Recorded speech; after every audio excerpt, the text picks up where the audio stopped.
Here's what we're grinding. This is our 2 and 3 year old hay that we're also mixing with the rest of the stack here, which is like those few bales there, 5 bales.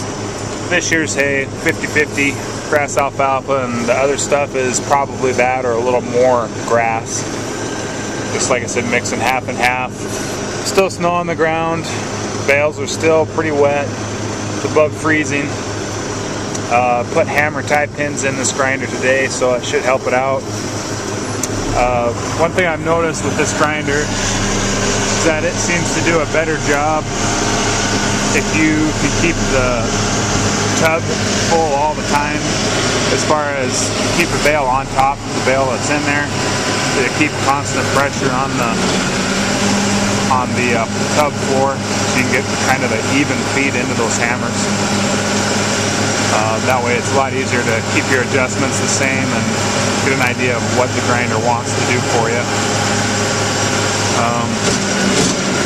There's still some wet slugs in here. It seems like those tie pins are helping get through these slugs of hay better.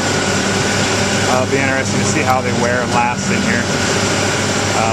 Ground 2 hours earlier today, ground about 35 bales roughly, so I am getting a little more tonnage out of it. I'm getting about 17 bales an hour at the moment, but still pretty wet hay and probably more than half grass. The floor plate in there of the tub that regulates how much hay feeds into the hammers is raised all the way up to where it's taking the smallest bite it can off that bale. But as you can see, my tub speed is pretty fast. And I find that works better for this tractor. It's 115 horsepower, but it keeps the hammers full all the time with hay to grind, but it doesn't allow them to take such a big a bite as to cause a lot of slugs of hay to go through and hard impacts on the drivetrain. And I still seem to get a good amount of hay rolling through this thing, so until I have some more horsepower to throw at it, that's probably what I'm going to do. Plus it helps if you have inconsistencies in your hay, you know, going to a really good alfalfa bale to a really poor grass bale. You don't have to jump out and adjust your grinder as often if you have that tub floor plate up, or that feed control plate. So just some information for maybe those of you starting out.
you to see that even with those hammer tie pins, even on a dry bale, is giving the tractor a little more inertia, because it doesn't seem to have near the trouble powering through these bales as it did before. But it's definitely helped in the hard spots and the tough spots on the top and bottom of the bales where they're stacked.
minutes on that bale.